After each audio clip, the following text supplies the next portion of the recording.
بسم الله الرحمن الرحيم إن الحمد لله نحمده ونستعينه ونستغفره ونعوذ بالله من شرور أنفسنا ومن سيئات أعمالنا من يهده الله فلا مضل له ومن يضلل فلا هادي له وأشهد أن لا إله إلا الله لا شريك له وأشهد أن محمدا عبده ورسوله أما بعد. Nous allons aujourd'hui, Inch'Allah, expliquer la suite des piliers du livre Leçons importantes pour toute la communauté du Cheikh Ibn Baz, qu'Allah lui fasse miséricorde.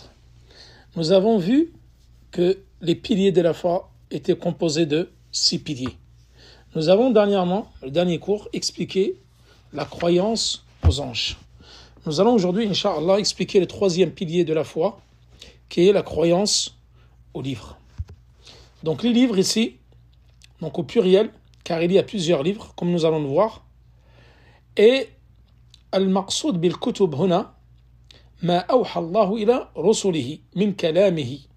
C'est-à-dire que c'est quoi les livres ici? C'est les livres que Allah subhanahu wa ta'ala a révélés à ses prophètes et envoyés, et c'est sa parole véridique. C'est-à-dire que ce que contient ces livres, ce sont les paroles d'Allah subhanahu wa ta'ala, parmi lesquelles ou dans lesquelles il contient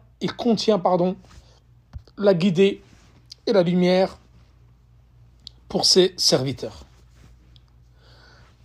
La foi ou la croyance au livre, c'est un pilier parmi les piliers de la foi. Allah subhanahu wa ta'ala dit dans son noble Coran: وَقُلْ آمَنْتُ بِمَا أَنزَلَ اللَّهُ مِنْ كِتَابٍ. Il dit: je témoigne, ou je crois plutôt, de ce qu'il m'a été révélé d'Allah subhanahu wa ta'ala parmi les livres, ou min kitab, ou du livre. Surat al-Shura, verset 15. Également, un autre verset où Allah subhanahu wa ta'ala dit: آمن الرسول بما أنزل إليه من ربه والمؤمنون كل آمن بالله وملائكته وكتبه. Le prophète sallallahu alayhi wa sallam a cru de ce qui lui a été révélé de par son Seigneur, et les croyants également ont tous cru en ce que Allah a fait descendre. Ils ont cru en Allah, en ses anges, en ses livres. Traduction approximative et rapprochée, verset 285, Surat al-Baqarah. Ça, c'est parmi les preuves qui viennent corroborer la croyance au livre. Preuve tirée du noble Coran.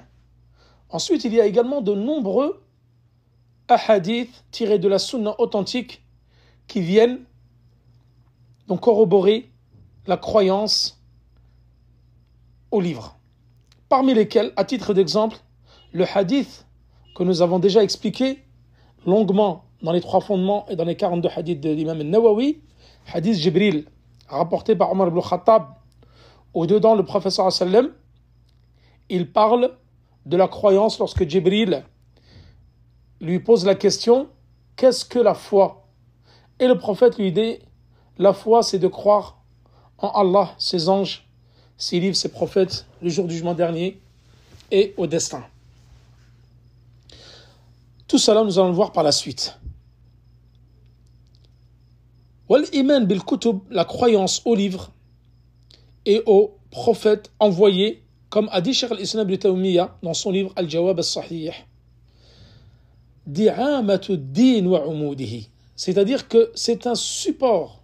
La croyance aux livres, aux anges, c'est le support et la base même de la religion. Donc ce sont 2 piliers très importants.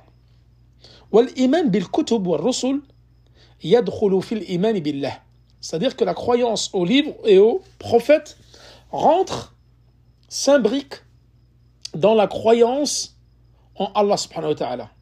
En fin de compte, la croyance en Allah et la croyance aux livres, aux prophètes sont intrinsèquement liés. L'un ne va pas sans l'autre. Si vous croyez en Allah, c'est que forcément vous croyez en ces livres et en ces prophètes. Et si vous croyez aux livres qui étaient rapportés par les prophètes, et donc vous croyez aussi aux prophètes, donc forcément vous croyez en Allah. Donc ils sont liés les uns aux autres. Et ces piliers-là, donc qui sont des piliers d'une très grande importance, en fin de compte, rentrent l'un dans l'autre. C'est-à-dire, yatadammanu ba'duha ba'da. Wa yastalzimu ba'duha ba'da. C'est-à-dire que le fait de dire que tu crois en Allah signifie forcément que tu crois au livre, parce que c'est la parole d'Allah subhanahu wa ta'ala. Et forcément à ses envoyés. Et ça, c'est le sujet du prochain cours sur la croyance aux prophètes et envoyés, que nous détaillerons, Inch'Allah. Car, comme nous l'avons déjà vu dans l'Usul al-Thalatha, les 3 fondements, le fait d'attester que tu crois qu'il n'y a pas de divinité digne d'être adoré en dehors d'Allah, cela implique forcément que tu dois croire que le prophète sallallahu alayhi wa sallam est le messager d'Allah. Nous avons dit que dans la double attestation, l'une implique forcément l'autre et qu'il n'y a pas d'attestation d'un côté sans qu'il n'y ait l'acquiescement et l'attestation de l'autre en ce qui concerne le prophète. Là, c'est pareil. Tu ne peux pas dire je crois en Allah, mais par contre je ne crois pas en ses livres, en ses messagers. Car les deux sont liés l'un par l'autre. Et chacun en contient un. La foi en Allah contient forcément la foi en ses livres et ses prophètes. Et la foi aux livres et aux prophètes contient forcément la foi en Allah. Parce que ce que contient les livres, c'est la parole d'Allah. Donc si tu crois aux livres, donc tu crois forcément en Allah. Et le fait qu'Allah subhanahu wa ta'ala a descendu ses livres aux croyants, aux gens, par l'intermédiaire de ses prophètes et ses envoyés, il y a plusieurs sagesses concernant cela. La première sagesse, c'est indar al-jahidin wa iqamatul hujjati ala al-alamin.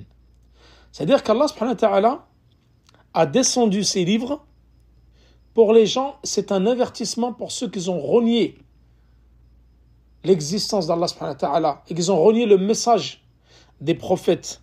Donc le fait d'avoir envoyé ces livres par l'intermédiaire des messagers, c'est un avertissement pour eux.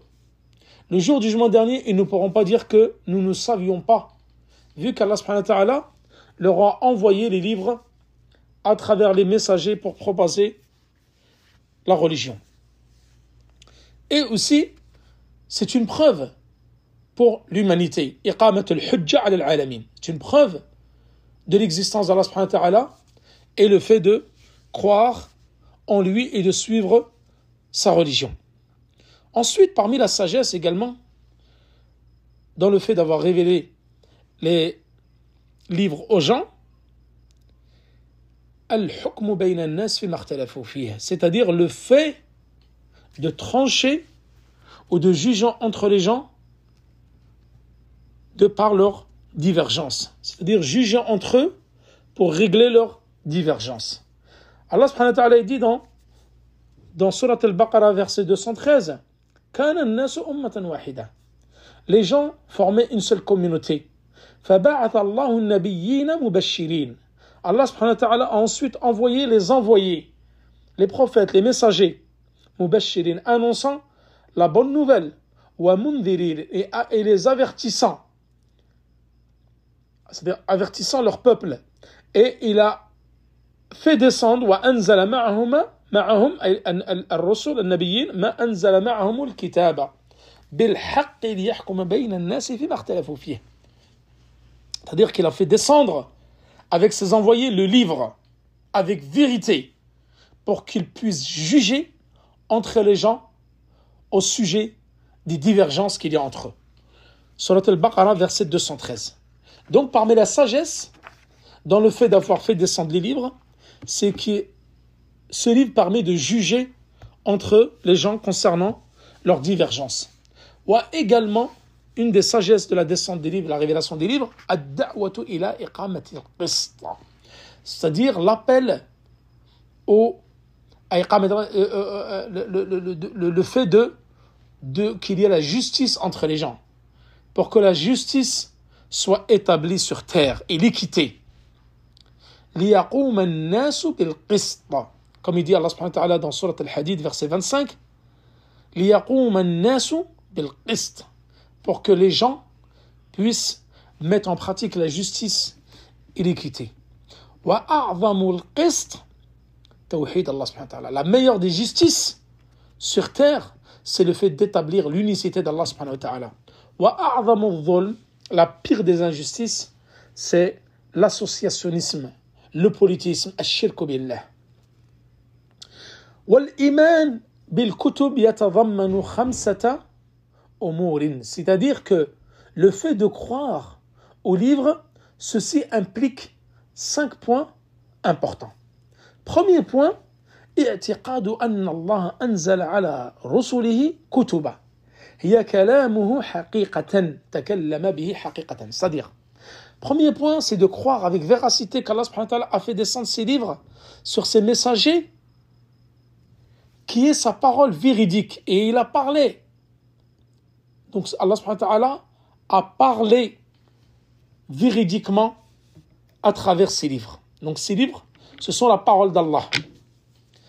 Ça, c'est le premier point. Deuxième point, al-iman bima alimna min hadhihi al-kutub tafsilan wal-iman bi baqiyatiha ijmalan. C'est-à-dire le fait de croire en ces livres de manière détaillée, comme ceci a été révélé dans le Coran, et de manière générale et globale des autres livres qu'Allah subhanahu wa ta'ala a révélés, mais ne l'a pas précisé dans le Coran. Car dans le Coran, il fait mention de 5 livres. Et il y en a d'autres qu'Allah subhanahu wa ta'ala n'a pas cité dans le Coran. Nous devons également croire en ces livres. Troisième point, اعتقاد أن هذه الكتب اشتملت على الهدى والنور. C'est-à-dire que le fait de croire que ces livres englobent la guidée et la lumière. Et le fait de montrer ce qu'Allah a voulu pour ses serviteurs à travers ces livres. Quatrième point, ça englobe le fait de croire que ces livres, ce sont des livres complets et parfaits. Et on se doit de donner de l'importance à ces livres, car ce sont la parole divine et ce sont des livres saints, et nous devons leur donner de l'importance et les glorifier. وَالْعَمَلُ بِهَا أو بما لم ينسخ منها وهو القرآن. C'est-à-dire que le fait de mettre en pratique ce qui n'a pas été abrogé.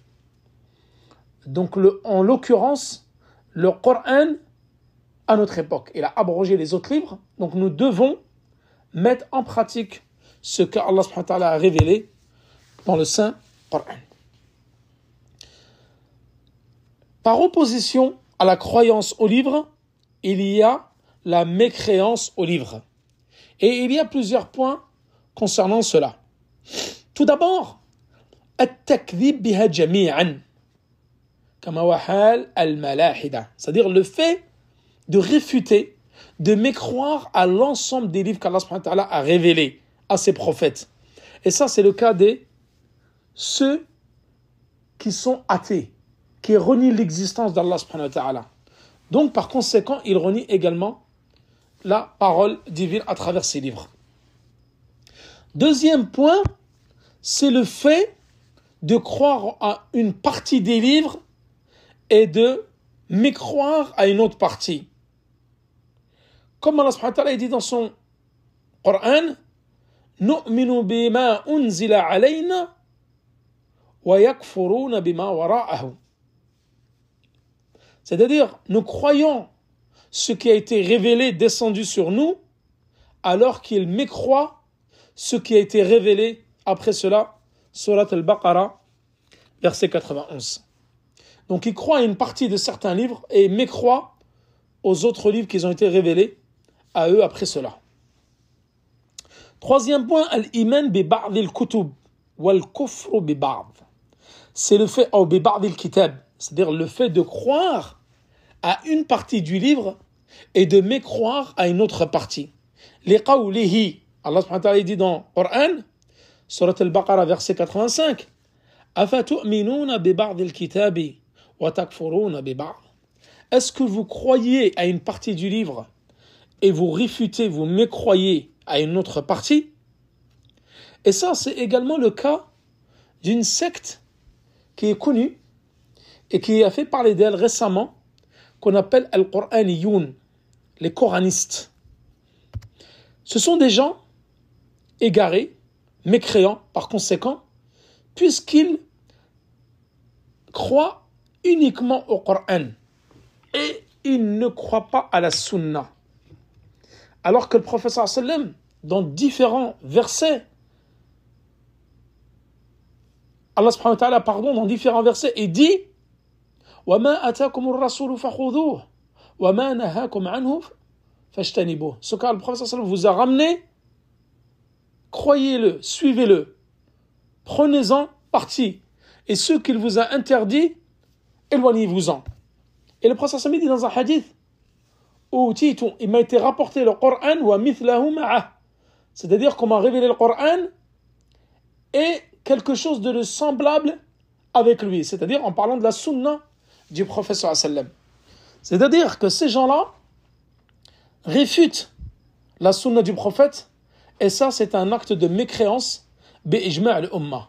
Celui qui dit je crois en Allah, comme nous l'avons déjà dit dans la double attestation, tu dis je crois en Allah mais je ne crois pas au prophète, tu as mécru, tu es un mécréant. Et en l'occurrence eux, ils rejettent tous les hadiths du prophète sallallahu alayhi wa sallam. Ils disent nous croyons uniquement au Coran. Et le Coran lui-même les contredit dans leur croyance, parce que le Coran, il y a plusieurs versets où il fait mention de la sunna du prophète. Et ces gens-là, ce sont des égarés et ils sont mécréants par conséquent. Ensuite,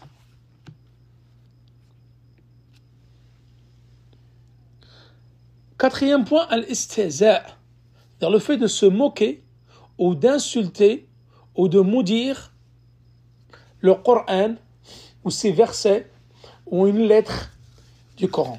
Ça, c'est un acte de mécréance à l'unanimité des savants. Tu dis, je crois à une sourate, mais je ne crois pas à celle-là. Je crois que tel verset dans telle sourate n'est pas vrai, ou je n'y crois pas, ou cela est impossible. Tu rejettes une seule lettre du Coran, tu as mécru à l'unanimité des savants. Taïb. Ensuite, nous croyons que Allah subhanahu wa ta'ala a fait descendre avec chaque prophète un livre. Ici, il y a une divergence entre les savants. Est-ce que Allah subhanahu wa ta'ala a fait descendre plusieurs livres ou est-ce qu'il a descendu un seul livre par prophète? Allah subhanahu wa ta'ala dit dans le Coran لَقَدْ أَرْسَلْنَا رُسُلَنَا بِالْبَيِّنَاتِ وأنزلنا معهم الكتاب والميزان ليقوم الناس بالقسط. Nous avons fait descendre à nous envoyer avec des preuves évidentes et on a descendu avec eux, où nous leur avons révélé le livre et la balance pour que les gens puissent gouverner sur cette terre avec justice et équité. Surat al-Hadid, verset 25. Donc voilà, concernant les livres révélés. Premier livre qui a été révélé par Allah subhanahu wa ta'ala, où il est fait à de nombreuses reprises mention dans le Coran, At-Tawrat, la Torah, Allati anzalaha ala Moussa. Il l'a fait descendre sur Moussa, que le salut et la paix soient sur lui. Et c'est le livre le plus important du peuple de Bani Israël. Wat-Tawrat, la Torah, c'est un mot qui est étranger. Ce n'est pas un mot d'origine arabe. L'origine de ce mot, c'est Torah en arabe, Torah, bil-Ibraniya, en hébreu, qui veut dire al-Huda, c'est-à-dire qui veut dire la guider. La Torah en hébreu, ça veut dire la guider. والتوراة ثبت في مسلم, c'est-à-dire que la Torah, il y a un hadith qui a été rapporté dans Sahih Muslim que Allah subhanahu wa ta'ala, il l'a écrit de sa main, comme ceci est relaté dans hadith Abi Huraira dans le recueil de Muslim. Donc Allah a créé la Torah de sa main. Et cette Torah-là, comme ceci a été rapporté dans un autre hadith, dans Muslim également, dans une autre version, que Allah subhanahu wa ta'ala a écrit la Torah 40 ans avant de créer Moussa alayhi salam. الكتابة قبل أن يخلق موسى ب40 عاما كما ثبت في رواية أخرى في صحيح مسلم من هذا الحديث, c'est-à-dire du hadith de Abi Huraira, dans une autre version, que Allah a écrit la Torah 40 ans avant la création de Moussa. Et la Torah, il y est révélé, dans la Torah bien sûr, il y a des passages où il évoque la description du prophète sallam. Allah subhanahu wa ta'ala dit الذي يجدونه مكتوبا عندهم في التوراة والإنجيل يأمرهم بالمعروف وينهاهم عن المنكر. Surat al-A'raf, verset 157. C'est-à-dire qu'ils trouvent écrit chez eux dans leur livre la Torah et dans l'évangile le prophète qui leur recommande le bien et les réprime au niveau du mal. Donc verset 157, Surat al-A'raf. Ensuite également, il a été révélé dans le Coran بيان بعض ما جاء في التوراة من أحكام القصص. C'est-à-dire que dans le Coran, il y a des versets qui viennent corroborer et appuyer comme quoi d'autres jugements ont été révélés dans la Torah. C'est-à-dire qu'on retrouve ces jugements-là tels que la loi du talion. La loi du talion, nous la retrouvons exactement et également dans la Torah. وكتبنا, Allah subhanahu wa ta'ala dit dans le Coran, وكتبنا عليهم فيها أن النفس بالنفس والعين بالعين. Surat al-Ma'ida, verset 45. C'est-à-dire, كتبنا عليهم, nous leur avons prescrit dans la Torah œil pour œil et dent pour dent. Verset 45 de la sourate La Table Servie. Cela veut dire que ce qui a été révélé dans le Coran concernant la loi du talion, ça l'était déjà dans la Torah pour Banu Israël. Ensuite, Allah subhanahu wa ta'ala, il parle de al-alwah, les tablettes.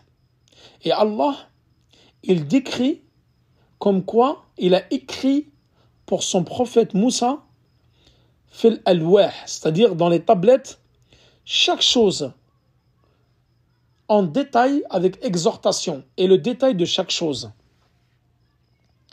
Nous écrivîmes pour lui, donc ça c'est Surat al-A'raf verset 145, Allah subhanahu wa ta'ala dit, nous écrivîmes pour lui sur les tablettes une exhortation concernant toute chose et un exposé détaillé de toute chose. Al-alwah shay'un akhar, c'est-à-dire que là, il dit, Allah subhanahu wa ta'ala, qu'il a écrit sur les tablettes toutes choses et un exposé, des exhortations de toutes choses et un exposé détaillé de toutes choses. Il est parvenu dans le hadith de Abi Dhir, mais c'est un hadith qui est dhaïf, faible, que Moussa, Allah subhanahu wa ta'ala, lui a révélé les tablettes avant la Torah. C'est-à-dire les tablettes ont été révélées avant la Torah. Hadith de Abi Dhir. Mais ce hadith est faible. Les savants ont divergé quant à al-alwah, les tablettes. Est-ce que les tablettes sont un livre à part de la Torah? C'est un autre livre qui a été révélé à Moussa alayhi salam. Les tablettes, c'est une chose. Et la Torah, c'est une chose, ou est-ce que c'est un et seul même livre? Donc le premier avis des savants, c'est que les tablettes, c'est autre chose que Allah subhanahu wa ta'ala a révélé à Moussa. Et le deuxième avis, c'est que ce que contiennent les tablettes, c'est exactement la même chose qu'il y a dans la Torah. Et dans une riwaya, le prophète sallallahu alayhi wa sallam rapporte kataba laka tawrata biyadihi. C'est-à-dire que le prophète sallallahu alayhi wa sallam dit dans un hadith, Allah subhanahu wa ta'ala, il a écrit pour Moussa la Torah de sa main. Wa fi ba'dhiha, c'est-à-dire dans une autre version d'un autre hadith, wa ataka al-alwaha fiha tafsil kulli shay. Et ça nous l'avons dit que c'était déjà dans un verset de surat Al-A'raf. C'est-à-dire que le deuxième avis qui a été retenu, et c'est l'avis le plus proche que les savants ont adopté, c'est le fait que les feuillets, ça nous allons en parler après, les tablettes, c'est exactement la Torah. Ça, c'est l'avis le plus juste. Que Allah subhanahu wa ta'ala, il a écrit la Torah de sa main, et dans un autre hadith, le prophète il dit que il a ramené les tablettes à Moussa où il y a un exposé détaillé et des exhortations de toutes choses. Ça, c'est ce hadith Muhajjat Adam li Moussa. C'est-à-dire c'est un hadith où c'est Adam alayhi salam qui parle à Moussa. Et il dit, Adam alayhi salam, il dit à Moussa, Allah subhanahu wa ta'ala t'a écrit la Torah de sa main. Et dans un autre hadith, dans une autre version, il dit, Allah t'a révélé les tablettes où il y a des exhortations de toutes choses et un exposé détaillé de toutes choses. Et donc les savants optent pour cet avis-là, pour dire que les tablettes, ce sont une seule et même chose que la Torah. Donc voilà concernant la Torah. Maintenant nous allons parler, maintenant nous allons parler à Suhuf, les feuillets. Suhuf Ibrahim wa Moussa. Donc ça a été révélé dans deux versets du Coran, à deux endroits différents, dans Surat al-Najm et Surat al-A'la. C'est-à-dire que les savants ont divergé également concernant les feuillets qui ont été révélés à Moussa. Est-ce que ces feuillets-là, ce sont des feuillets à part ou est-ce que c'est une seule et même chose avec la Torah? Il y a deux avis. Et l'avis le plus proche, c'est que Suhuf ici, les feuillets, c'est une partie constituante de la Torah. Et ce n'est pas quelque chose qui est venu par la suite ou avant et qui a été rajouté à la Torah. En fin de compte, les feuillets, c'est une partie de la Torah. وجاء في حديث واثل بن الأسقع وحسنه الألباني. Donc dans ce hadith واثل بن الأسقع, hadith qui a été jugé bon par l'Albani, le prophète sallam dit أنزلت صحف إبراهيم أول ليلة من رمضان. C'est-à-dire que les feuillets d'Ibrahim alayhi salam ont été révélés la première nuit du Ramadan. وأنزلت التوراة لست من رمضان. C'est-à-dire que la Torah a été révélée le 6e jour de Ramadan. Donc ici, on évoque les feuillets d'Ibrahim révélés la première nuit du Ramadan et on évoque la Torah révélée le 6e jour de Ramadan. Et on n'évoque pas Suhuf Moussa. Donc les feuillets ne sont pas évoqués. Et ça, les savants ont conclu qu'en fin de compte, les feuillets, ce sont la Torah. Une seule et même chose. C'est pour ça que dans le hadith, les feuillets ne sont pas évoqués. Ensuite, autre livre qui est révélé dans le Coran, livre très important après la Torah, Al-Injil, l'évangile, qui a été révélé sur Isa, que la paix et le salut soient sur lui. Et qui est un livre qui est venu authentifier, corroborer la Torah et la compléter. Les qawlihi, Allah subhanahu wa ta'ala dit dans le Coran, wa ataynahu al-injil, nous lui avons fait parvenir l'évangile, fihi hudan wa nur, il y contient la guidée et la lumière, wa musaddiqan lima bayna yadayhi, et qui est venu vérifier, authentifier, corroborer ce qu'il a entre les mains parmi la Torah. Et c'est une guidée et une exhortation pour les gens qui craignent Allah. Donc l'Injil, également, comme la Torah, ce n'est pas un mot arabe. Kalimatun a'jamiyya. C'est un mot étranger à la langue arabe. وَلِقَوْلِ Allah subhanahu wa ta'ala dit également concernant l'Injil وَلِأُحِلَّ لَكُمْ بَعْضَ الَّذِي حُرِّمَ عَلَيْكُمْ. Surat Ali Imran, verset 50. Je suis venu vous rendre licite une partie de ce qui vous a été interdit auparavant. C'est-à-dire, il est venu, Allah subhanahu wa ta'ala, à travers l'évangile, rendre licite ce qu'il avait interdit aux Juifs dans la Torah avant eux. Et d'ailleurs, l'évangile, nasrun, c'est-à-dire que l'évangile, il est venu abroger ba'da ma ja'a fi at-Tawrat, c'est-à-dire il est venu abroger une partie de ce qui était révélé dans la Torah. Ensuite, Az-Zabour, alladhi atahu Allah Daoud, c'est-à-dire qu'il a été révélé au prophète Daoud alayhi salam, liqawli wa atayna Daoud Zaboura.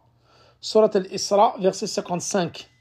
Nous avons envoyé ou descendu à Daoud le livre Az-Zabour. Et les gens de science disent que Zabour, il contient fihi tasabih wa thana' ala Allah wa mawa'id, c'est-à-dire que Zabour, et lorsqu'il a été révélé à Daoud, il contenait des tasabih, du dhikr, des exhortations, al-madh ala Allah wa thana' ala Allah, et wa mawa'id, exhortation, invocation et éloge envers Allah subhanahu wa ta'ala. Suhuf Ibrahim wa Moussa. Ça également, cela a été révélé dans le Coran, ou dalil, c'est-à-dire qu'il a été révélé dans deux parties du Coran, Surat al-Najm et Surat al-A'la. Suhuf Ibrahim wa Moussa.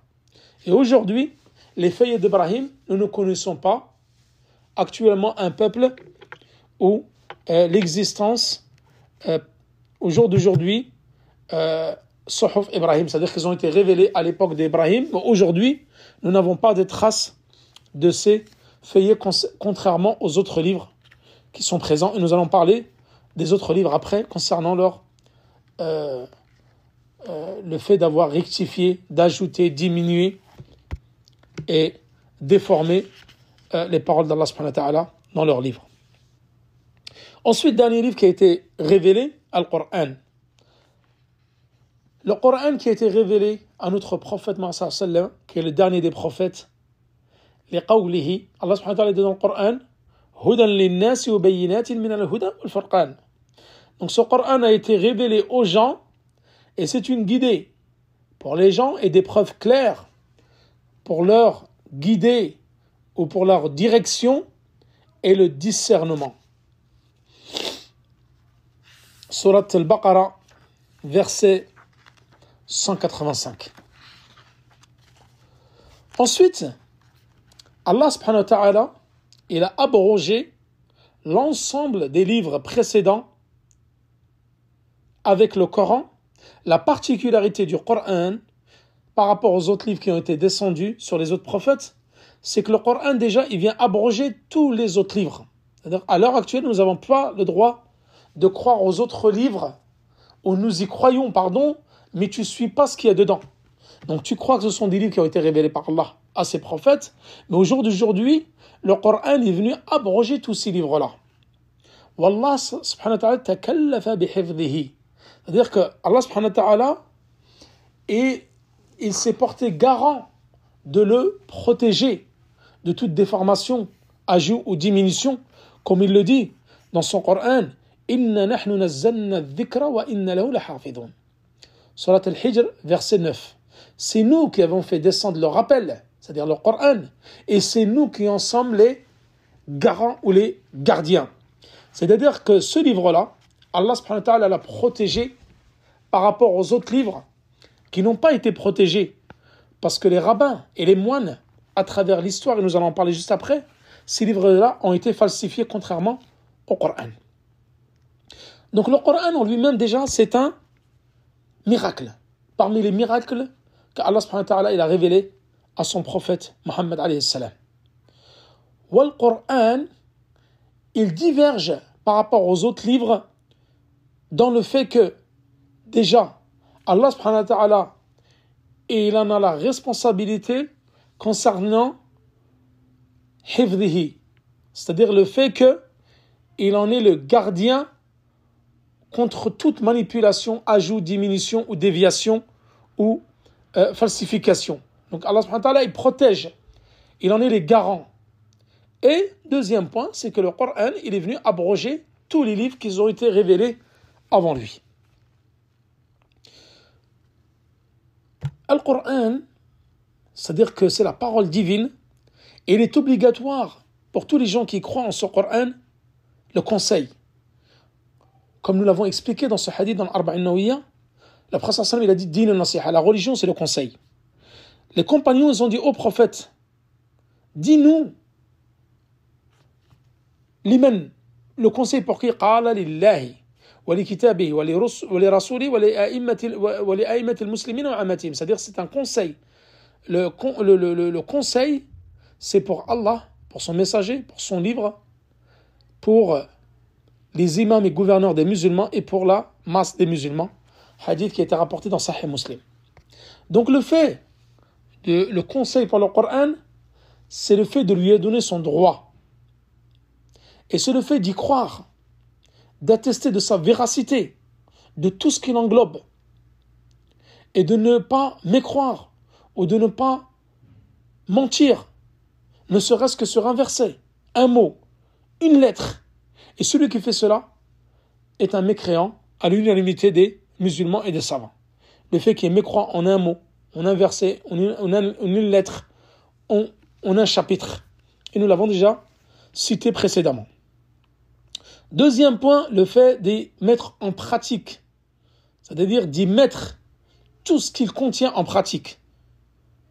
Imtithalan li awamirihi wa ijtinabi li nawahih. C'est-à-dire que de mettre en pratique ses ordres et de s'éloigner de ses interdictions, de ce que Allah a interdit et déconseillé. Et également, le fait de lui donner d'importance et de le magnifier, de le glorifier. Concernant la falsification des livres précédents, nous savons tous que la Torah, l'Évangile et les autres livres ont été falsifiés par les moines et les rabbins, en déformant le sens, en rajoutant des mots, en enlevant des mots, etc. Et Allah subhanahu wa ta'ala, il fit mention à plusieurs reprises dans le Coran. لقوله تعالى من الذين هادوا يحرفون الكلمة عن مواضعه. Il est parmi les juifs qui détournent les mots de leur sens. Surat les femmes, Nisa, verset 100 ou verset 46, pardon. Donc, Allah subhanahu wa ta'ala, il dit que les juifs ici ont déformé la Torah en détournant le sens des mots. Donc ces livres-là ont été révélés, mais pas pour l'éternité comme le Coran, pour un temps déterminé, jusqu'à ce que les autres livres qui viennent après eux viennent les abroger. Et ainsi de suite. Le Nabi sallallahu alayhi wa sallam, qu'est-ce qu'il dit concernant les autres livres? لا تصدقوا أهل الكتاب ولا تكذبوهم وقولوا آمنا بما أنزل إلينا وأنزل إليكم. C'est-à-dire, ne croyez pas aux gens du livre, mais ne les mécroyez pas non plus. ولا تكذبوا, ne dites pas, par exemple, que leur livre il y contient du mensonge.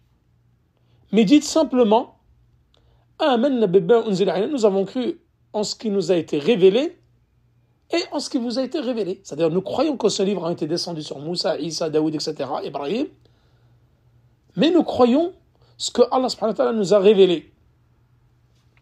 Et parmi les falsifications dont font preuve les anciens peuples concernant ces livres, il y a l'oubli. Et Allah subhanahu wa ta'ala, il le dit dans le Coran, فَنَسُوا حَظًّا مِمَّا ذُكِّرُوا بِهِ, Surat al-Ma'idah, verset 14.